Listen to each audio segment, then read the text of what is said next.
everyone, this is Shintai, and back, by popular demand, I have with me again, Corporal Crud. A lot of people seem to enjoy the first interview, and they got a little chastised for not asking certain questions, so hopefully I'm trying to rectify this with this follow-up. Go nuts, yeah. My first question, you mentioned that you initially wanted to help with, kind of the sound work related to the game. I downloaded soundtrack to the game.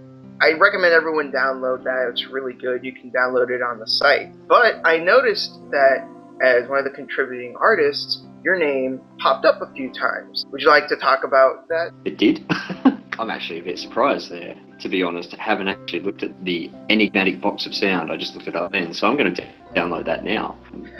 In the early sort of times, before I was doing too much of the writing, I did do a bit, I suppose what you just call the production on the sound, but yeah, I can't take any credit for it. It's all Nicole and Blue. Those guys just kind of made the music, and all I did was maybe finesse a bit, and I think I provided a few sample sets, but that's about it. So yeah. Okay, my second question. I didn't notice this the first time I went to the game. Thinking about it, I did realize that you made a lot of references to Murakami. The reason I bring it up is because when I asked you before, what were some of your inspirations, you cited a few other things, the team and stuff. But you seem to be a big fan of Murakami. Do you feel that Murakami also influenced your writing? Yeah, oh, definitely. I hadn't actually read many of his books, well, any of them, I think, before I started, but one of my mates put me onto him. It's kind of going sort of roundabout route. On my blog, I don't know if you've read it, but I posted a thing there that was called like a ghost hotel or something. An email I wrote when I was traveling to a whole bunch of my mates,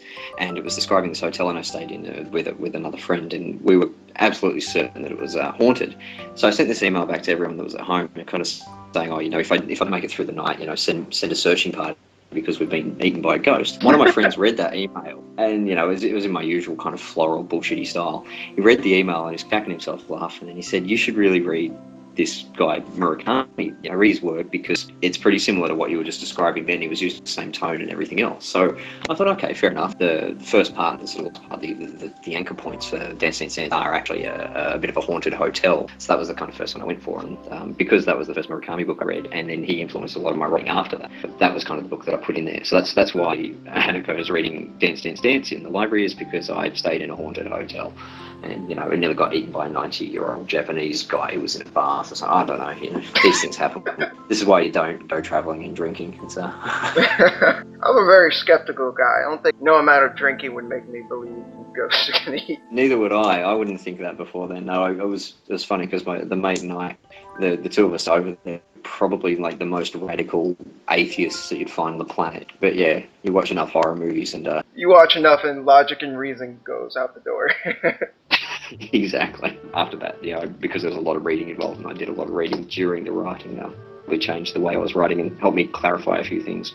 Now, here's something that I think is rather interesting. I would imagine the writing comes first and then the art. So I kind of want to ask, how did that work? Did you ask the artist for specific scenes? Did you send the script to the artist and then the artist decided what scenes they wanted to draw for? Were there times where you got back something for the path and you weren't very happy with, or were you generally happy with the art? Can you just talk a little bit about that? Yeah, sure. I love the art, and I love working with when we could work together. I mean, we're in completely different time zones. The process is kind of weird because a lot of the writers aren't overly visual people. Now, some of them are. If you go on the Shimmy, you'll find a lot of Aura and A22 stuff there, and they're pretty good. But I think if you go on the Shimmy and search for my name, I think there's two things there, and you probably shouldn't look at either of them if you actually like KS, because it'll probably haunt your dreams forever. So what I thought would be great for the art was to write the script and just kind of let it flow, and then let the artists read through the script and pick out those key moments. I mean, obviously I know where the climaxes are, but how do you visualize that key moment? So instead of me saying, I want to see, looking through a window at a muffin and also seeing Hanako, doing what she's got to do. But it turned out that a lot of the artists didn't want to read the entire script because they always wanted to see the game as a VN in the end of it. So they wouldn't read the script. So ooh, that sounds complicated. It got a bit complicated. That was one of the many complications that was there. So we kind of picked out the scenes that we needed to have that we knew were the climax scenes, we'd send those to the artist with a rough idea of what we were thinking. Sometimes I'd go, yep, straight away, do whatever we wanted to, and other times I'd come back with something, a lot better, because let's face it, that's what artists do. But yeah, that's the kind of basic process. It was a bit directed by us, but they had a lot of freedom in what they wanted to do. All right, that's interesting. You said beforehand in the previous interview you haven't actually read that many visual novels. It's not really a thing of yours. So that got me thinking, how was it to write for a visual novel? Did you, while you were writing it, you were kind of gotten into a groove, and all of a sudden, oh shit, this is a visual novel. I need to change this. I need to put different paths or different endings or different things like that. How was that? The different endings and that, it was not difficult at all. I mean, if you think about writing any story, a short story, a novel, whatever, you're going to have those key moments. I mean, if you don't have those, it's a pretty boring story. The best thing about writing a VN in that sense is that when you get to those key points, you can actually take two branches. You say, well, okay, I'm going to do column A and column B. I don't have to pick one and force them doing that. So that bit wasn't too hard. The difficult bit that I found, apart from keep on, trying to prevent things, like, for example, Lily seeing things or hearing things that they couldn't possibly do. The hardest part I found about writing the VN was the fact that you don't have to get as graphic as you do in a straight novel, in that the art is there in front of you and you don't have to go into the sort of billion lines, describing a house in 10 pages, because you can just look at the picture.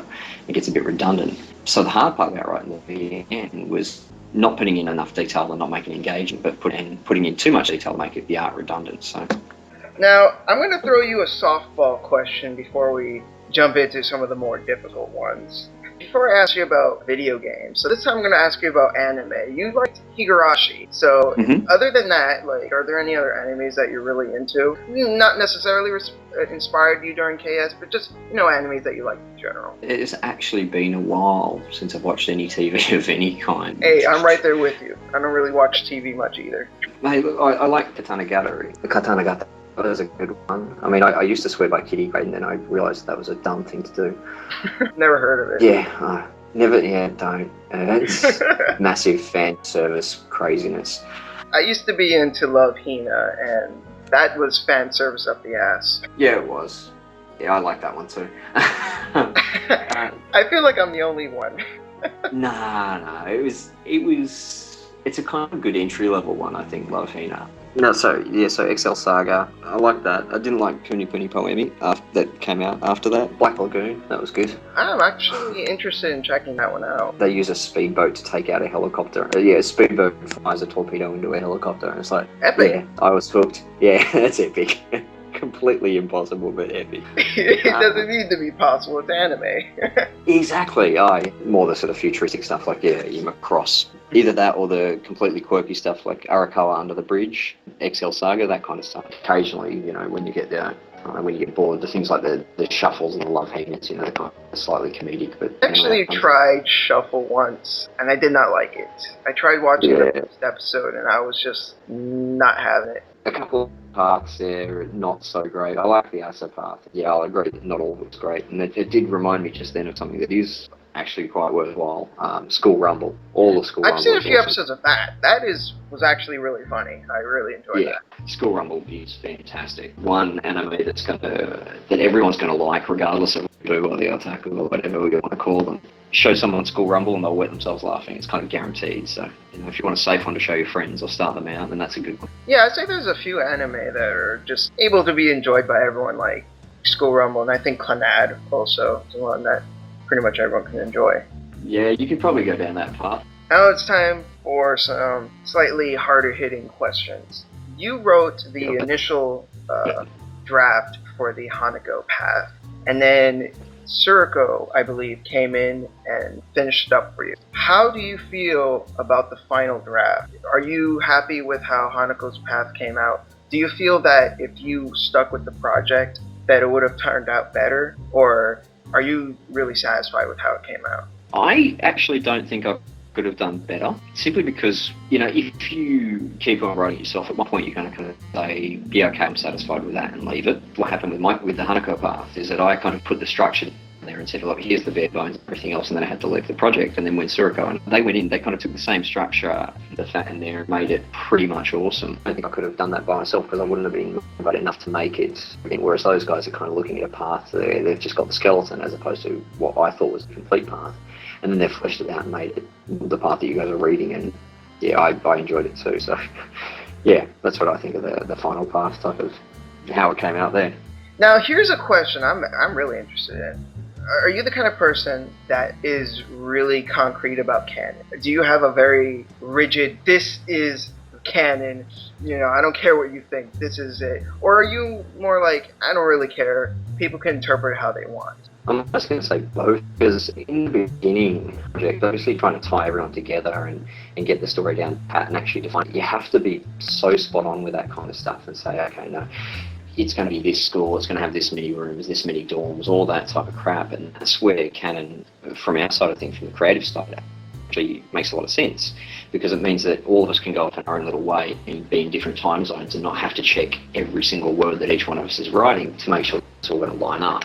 After that, so long as people don't turn into fire-breathing dragons and completely destroy the initial core of the story, I'm not completely wedded to the idea of having a canon ending or a canon path or a canon shoot or anything like that. One of the great things about writing, creating art, creating music, and anything is actually taking an idea, because let's face it, there are no original ideas, taking an idea, adding your own kind of flavour to it, and then sort of spinning out something new that hopefully will inspire other people. So yeah, I'm not addicted to canon at this point now that our part is finished. Kind of how my stance on the idea of that there is no new ideas. I'm fine with old ideas as long as you can make it interesting. Exactly, and in fact, it's one of the reasons that, I'm slightly ashamed to admit it, but I stopped reading a lot of the fan fiction on our forums. This was before the full release. This is between the gap between Act 1 and the full release, is that you get some people that are so wrapped up in trying to follow canon that when they write their own fan fictions, they're just writing what is really a subpar version of what we'd already done. And that is just so boring. I'm not a fan of fan fiction either. Look, I think there's some things out there. There's some of them that are great, and you read and go, wow, that's cool. You take to a new place, and or you've given them a new backstory, and that's changed their present or whatever. Do cool stuff like that. Give them a time machine, see what they do with it. But the people that sit there and write, just mopes around all day and sits in the library, and then the sun comes up and she goes, oh, that's beautiful, and goes, why did you just waste half an hour of my time? I should have been able to just visualize that whole scene. Where's the climax? Where's the tension? You've actually got to build me up and engage me with the story. And yeah, that's why I had to stop reading the fan fiction, because there's a few good ones in there, and I don't want anyone who's posted there to take this the wrong way. But there's some people that just think for yourself for a while and don't get caught up in that whole following canon or concept. You just drive everyone away from your work. I wasn't trying to imply either that there is no good fan fiction. But like you said, a lot of it is bad, and I'm sure there are nuggets of gold there, but I'm not willing to brave the wilds and find them. I will admit that for a long time I read everything that was posted pretty much anywhere on the forums, and it took a lot of time, but obviously it's impossible for any single person to do that now. It was worthwhile treading through the crap to find the nuggets of gold, but yeah, now just no. My soul is being crushed. You initially had more of a vested interest in doing so, and I'm guessing that some of the fan fiction may have possibly affected your writing even, since you were saying how good it was. To be perfectly honest, by the time we released Act 1, a lot of the bare bones of the plots, now this isn't the actual writing itself, but the structure of everything had been pretty much set to the point where it would have to take something really important to actually change it. And so when we released Act 1, there's all these people writing fan fiction and everything else and going, oh, I wonder how much we're going to affect people. It's like, well, not that much. For my last question, this is related to Runner's Afternoon, which is, I guess, an epilogue of sorts that you wrote. I guess is unofficial, or unless you consider it official. I like it. if that's an appropriate answer. But no, I liked it and I liked writing it. But yeah, basically, I'm not going to spoil what happens. I just want people to go ahead and check it out. It'll be linked into the description. I just want to talk about it a little bit. I read through it recently and I thought it was interesting. I liked reading it. What I thought was kind of funny though was the first part you said was written like 3 years ago. it ends on a cliffhanger. And the cliffhanger, I'm not sure if you intended it to be this way, or maybe you did. The ending is very ambiguous. And of course, when you come to the second part, everything's okay. It isn't really what I'm sure a lot of people assumed. So I guess my first question related to Runner's Afternoon was, did you intend for that to happen? I mean, the original ending was supposed to be ambiguous. I mean, it's, it leaves open so many questions, and it lets you, the reader, sort of delve into it and think about all the different possibilities and everything else. It's funny because I've recently started writing for a magazine, and they sent through their own style guide. I mean, we obviously had a style guide that we wrote years ago for KS, but yeah, he sent through a style guide, and he said, you're writing for technical people, so you don't feel that you have to describe every little detail. However, make sure that you're pitching it to a year 8 student, because that's where most people read. And it kind of struck me, I've gone, wow, so when I leave these kind of cliffhanger endings that I myself feel are these great sort of doorways to your own imagination and your own sort of way of thinking, I realised that wasn't what happened. And then it somehow got posted on or somewhere on 4chan, and I got something like 4,000 hits in a day, and was just flooded by all of these people saying, "Oh God, she's." Look, I'm not going to spoil it, but there was a lot of hate. Spoilers here. There was a lot of hate going on, and those two things came together, and I went, yeah, maybe leaving something so open-ended is not such a good thing. And also, my kind of inner imp kind of went, this is a good time to start messing with people's heads. So I went back and wrote the second piece almost on a whim, cranked it out relatively quickly and posted it almost as soon as I could. Probably reads a little rough. So I smashed it out, and I just kind of posted it up there almost exclusively just to kind of mess with people's heads and all these people that have been hating on it so hard, just so I could flip that round back on their head and basically just make them pain. That's funny, because I read it recently. I didn't really get that 3 years of anguish, I guess you could say. So I just kind of read it back to back, and I just got a nice experience out of reading it. So I didn't really get that anxiety. That's interesting to hear, though. Well, I suppose that's, if anyone is thinking about reading it, read the first part, leave it for a day, leave it for 24 hours, and then read the second part. Don't just go straight through them. You'll experience a different range of emotions, I imagine. Now, here's another question related to it. For the second part, when you wrote the first one, did you already have that in mind? Or did you initially just I'm just going to leave part 1 and then I'm just going to think about stuff, just come up with it as I think about it next time? Or was this planned? No, it was completely unplanned. The first piece was always supposed to be a standalone. It was supposed to sit there, and then you could, like I said before, think about it however you wanted to think about it and go where you wanted to in your mind. But the second piece was deliberately planned to make anyone who kind of went back and was hating on it for the not so obvious reasons. I don't know. I didn't find it obvious, but anyway. So to kind of target them almost specifically. So there was a lot of premeditation in the second part, but it was not at the time of writing the original one. It was at the time of getting this huge influx of people raging about it. This is reminding me, and you're probably going to think this is weird, of Metal Gear 2 and Metal Gear 4.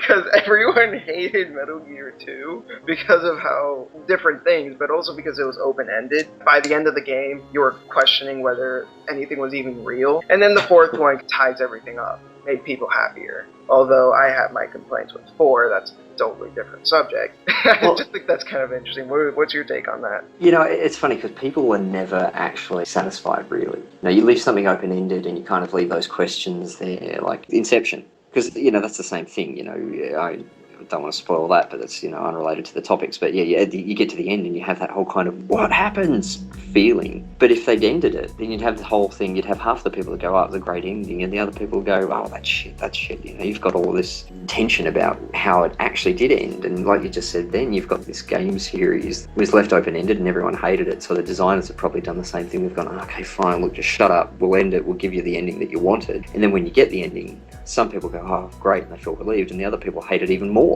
So it's hard, I will admit, it was hard to let things slide when people are sitting there just destroying things, absolutely rubbishing them, and you're sort of reading comments popping up on the blog and everything else, and you go, man, is this what you guys really think? It gets to you. I mean, we're all people. So you see these things and you go, okay, look, we're fine. Look, I'm going to set you straight. because I know what I originally intended and it wasn't what they were reading. And it's like, oh, fine, look, I'll put you back on track. And then when you put them back on track, people turn around and go, oh, that was crap. You know, I didn't want that ending. I wanted a different ending. I wanted something to be angry about. It's hard to ignore the hate. Yeah, I guess at some point, at least with me, I've become kind of immune to some of the comments I've gotten. But at some point, it really does just kind of bother you, shit from people. I suppose I should rephrase it. The hate, pure hate, because people don't like the concept of a game where you go out and have sex with a crippled girl. But in that kind of thing, it doesn't really bother me. What really bothers me is when people completely misinterpret your meaning and then hate it for that. And you just sit there and go, no, I have to tell you what's right. I think there was a thing on the Shimmy the other day, actually, that had, there was a rip-off of the XKCD where it's got Hanako sitting in front of the computer and, Hisao saying,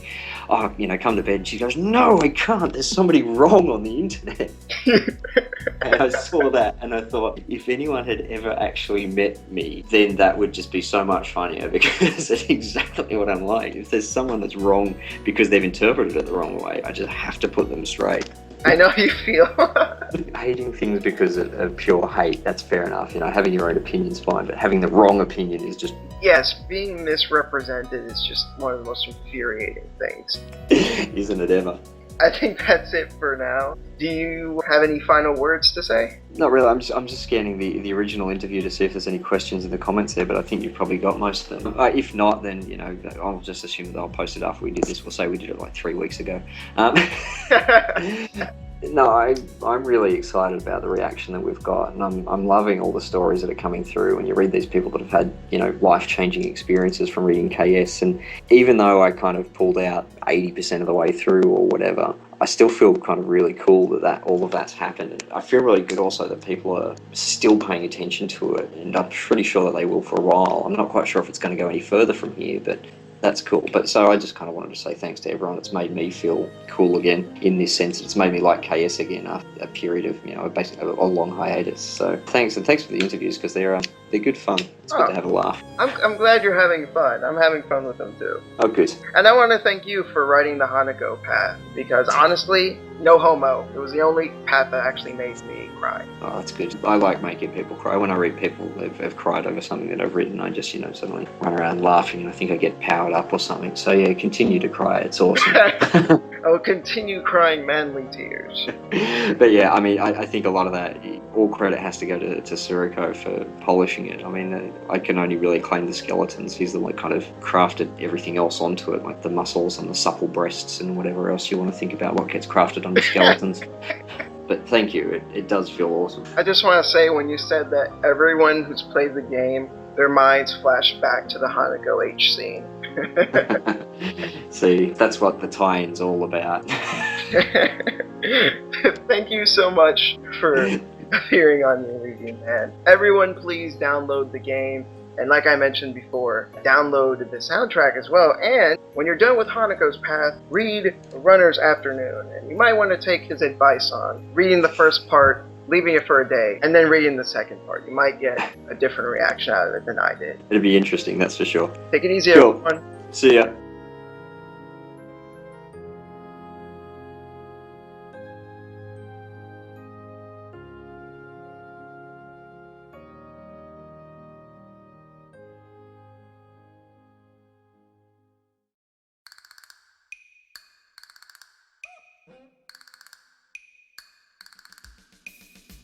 So I'll fill people in. We basically stopped recording then, and I've just started talking crap again, and we're just saying goodbye. But it reminded me of one of the original stories we came up with when we started thinking about writing Kate. So this is before I'd even this is back in the days of the core team and the people that were originally trying to hold the game in their hands. But I had this concept because I had this vision of Rin trying to go for a swim, and so she's got these stumpy little arms and these sort of long, powerful legs, and all I could think of her as her flipping around and kicking her legs trying to swim, and then her turning into a dolphin and swimming away, and that would somehow become the good end for the Rin part.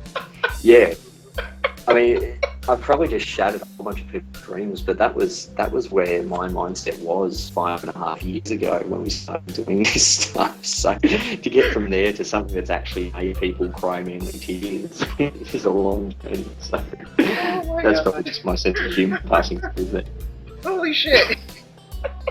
I don't know how I'm gonna fit that in there, but I'm gonna fucking do it.